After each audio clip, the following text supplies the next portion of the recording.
Hey y'all, this is Rhonda and welcome to my channel. I'm not painting today. I'm doing resin.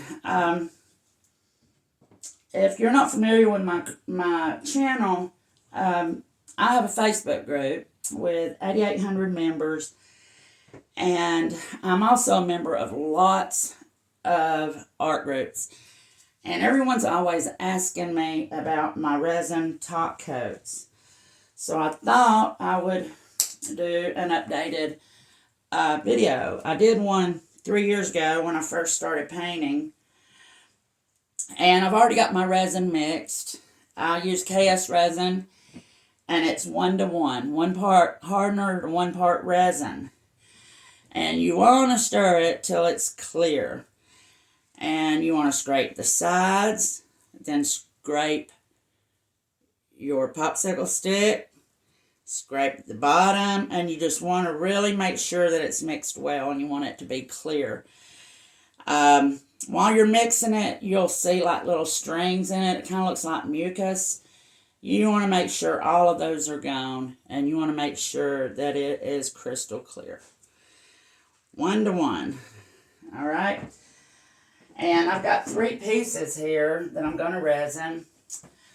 First of all, you want to make sure your area is clean. You want to make sure they're level. You want to make sure that your paintings are clean.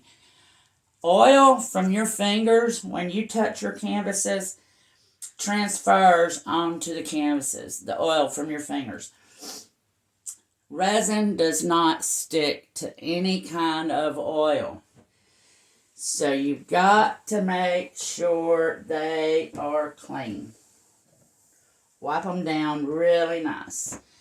I use these soft terry cloth. It comes in a big roll. I get it at Walmart in the automotive section. Second of all, you want to make sure you have tweezers ready. I have animals. I used to have problems with debris in my resin. I've cried many tears, believe me. I have a $500 filter system over here that is the best investment I've ever made. Your lighting. You've got to have good lighting because everything gets in resin. It's Murphy's Law. If it can get in there, it's going to. And I have dogs. So I urge you, if you have animals, go shower before you resin. Put on clean clothes. Put your hair back. I just showered. Got clean clothes. Of course, you got to wear gloves. And if I can think of anything else, I'll let you know. I prefer not to use a torch to get the bubbles out once it's on the canvas. I prefer to use my heat gun. And here we go. And you don't want a lot. You want a very thin coat. Because you don't want it to sag into the center and pull the weight from around the edges. Have you ever done resin and then right around the edges, it looks like it didn't adhere to the canvas? That's probably because of oil or too much resin. And it'll all go to the center and it pulls away from the edges.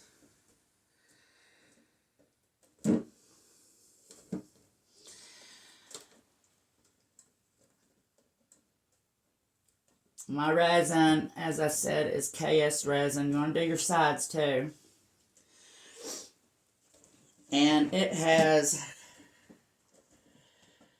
quite a bit working time, so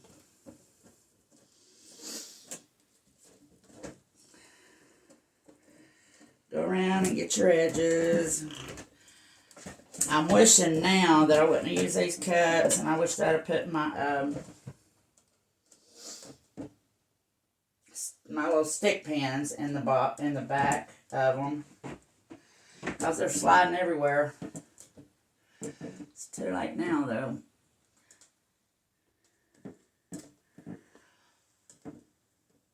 Also, I'll tell you what I did.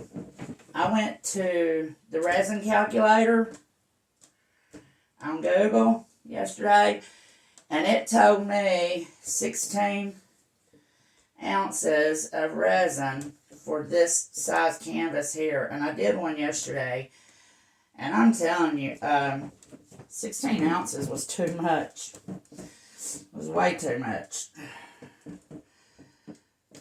Now I'll show you what I'm talking about here in just a minute.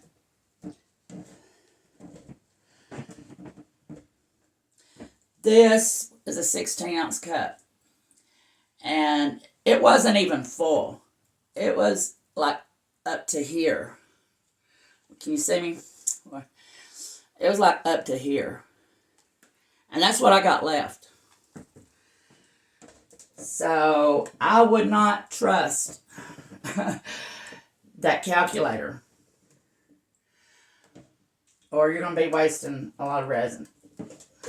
Whoa, where'd my cup go? There we go.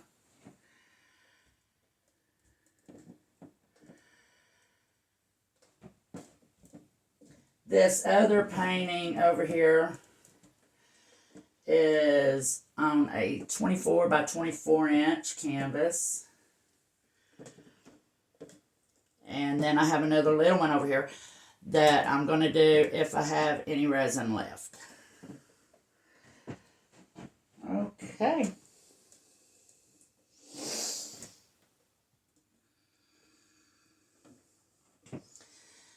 And as I said, you don't want a lot. That was just enough. And then here in a moment, I'll come back and go over it with my heat gun.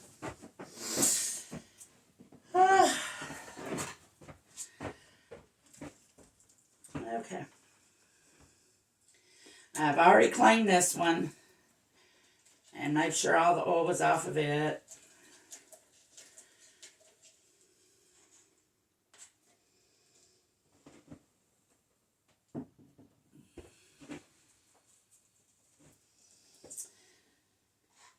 If this is your first time watching my videos, please tap the like button and subscribe. It's free.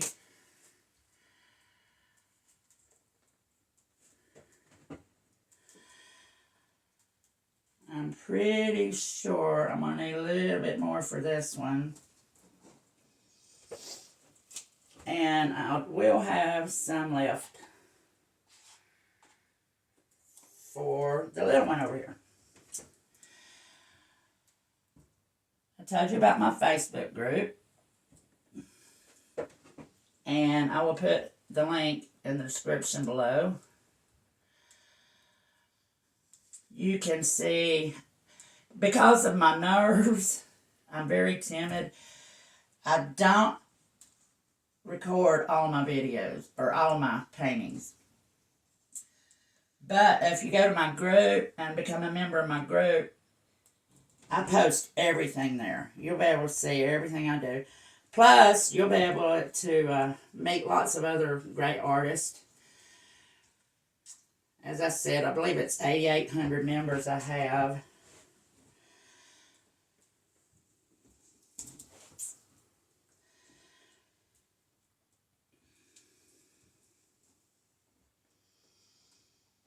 I do sell my art. And I do take commissions. I can match your colors. Whatever colors you want, whatever technique you want. I do blooms. And I do the Dutch pour. That black one I just resined over there, that's a bloom swipe.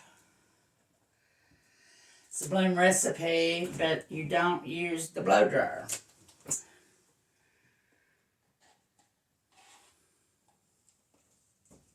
You swipe it with a palette knife.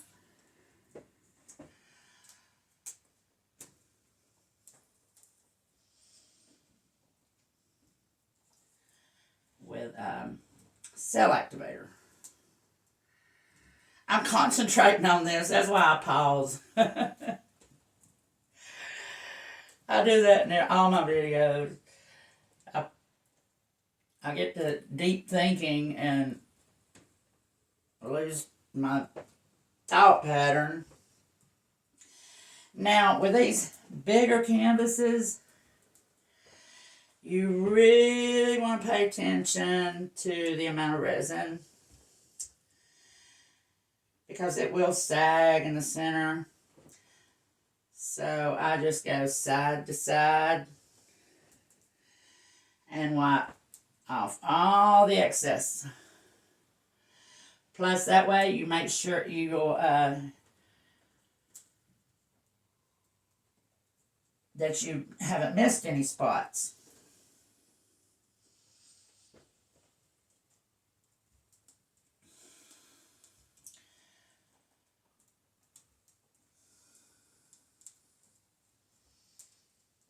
See, I'm glad I had not done that side right there.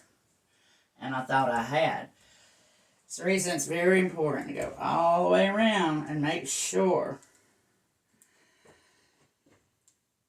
that you haven't forgotten any spots. There we go. This one here is a second coat resin. And before you do second coats, and because, I'll tell you what, why there's a second coat. There was a dog fur in it. So I sanded it out. Yes, you can sand your resin and re-resin it. If you're adding a second coat, you need to sand it. So it will stick to the first coat. It'll have some nap to stick to. Then you want to clean it really well. I use a toothbrush. I get in there and get in them scratches because that resin dust will stay down in the scratches. So you want to get in there with a toothbrush and you want to clean it really good. Wash it with water. Dry it with a lint-free towel. And then do your second coat.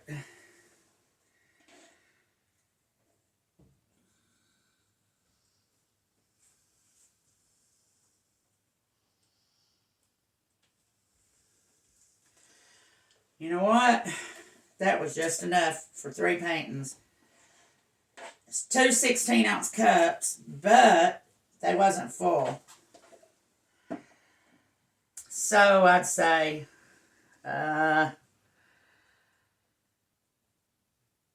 14 ounces maybe.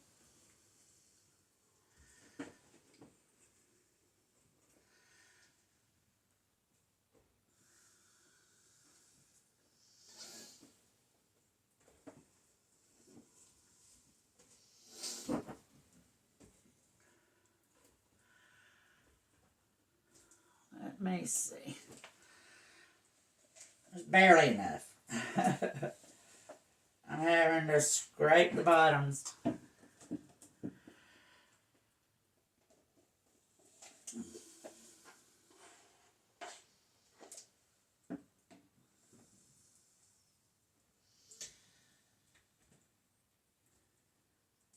There we go.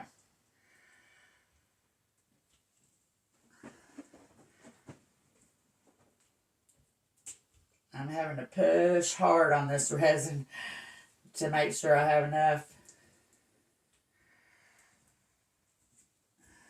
This one here is a gift.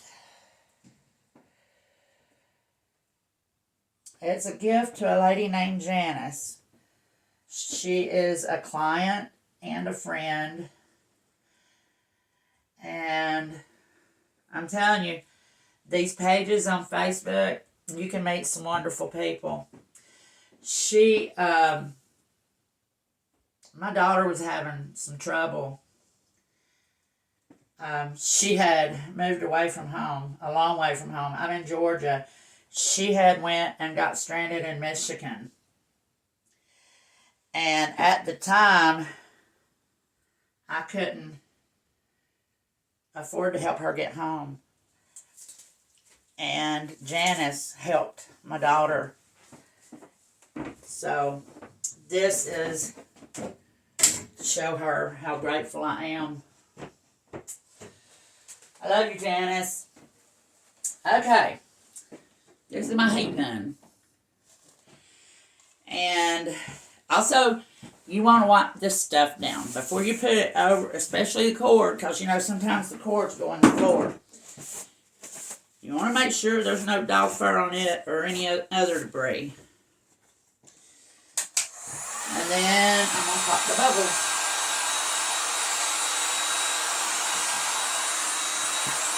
I think that a torch introduces too much heat into the resin. And if you get too much heat in your resin, it'll leave little pits.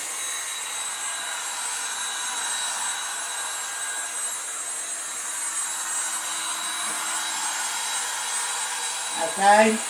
Now I'm going to let that cool before I come back and do it again.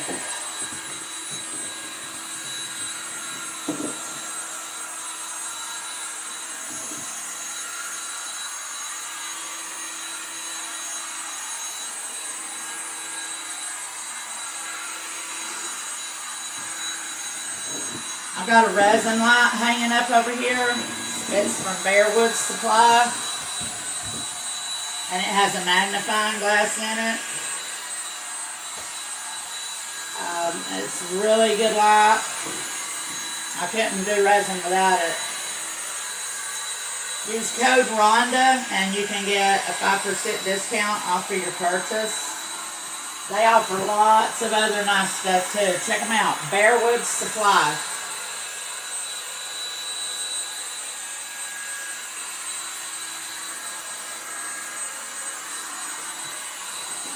Okay.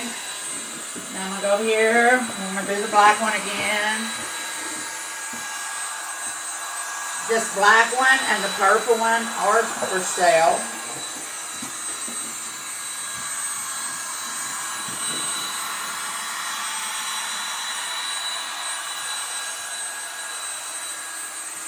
And I'm fixing to get bent over sideways and look over across the tops of them to see if I see any debris. And I got my tweezers handy just in case. Whoa! Just knocked over some paint. It had a lid on it though. Yes, my room is tiny. I think it's like 12 by 12. And my table is a 5 foot by 6 foot. So go figure. I don't have much room to get around. I have to scoot between the wall and the table.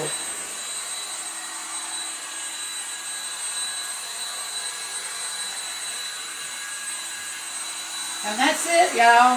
And I hope it helped. If anybody's having any trouble with doing your resin top coats,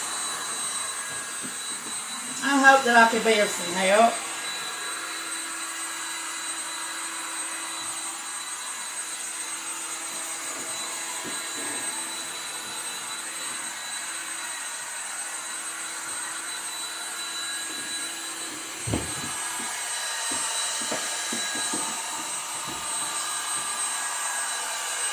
Okay, I believe the bubbles are gone. Okay, so now what I do is get my tweezers and hang on. You bend down sideways like this and look across the top of them and looky there. See? That was a little piece of lint. Especially on black, y'all. Be very tenacious with your black ones.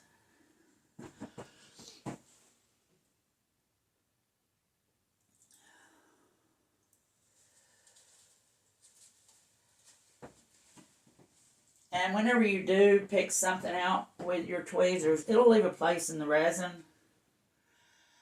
But this resin is self-leveling. It'll be okay. And if it doesn't, just heat it up a little more.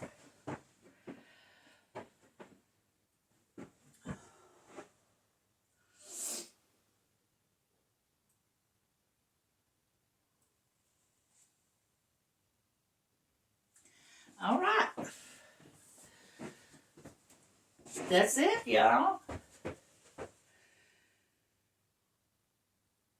And I will show you these in my next video. They will be dry in the morning.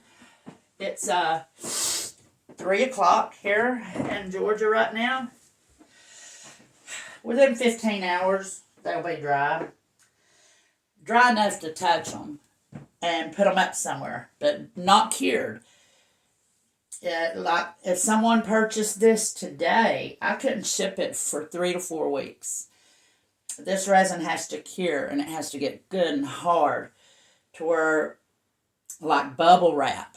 If you wrap it in bubble wrap, that bubble wrap will leave an indentation, little bitty bubbles in your resin if it's not cured, fully cured.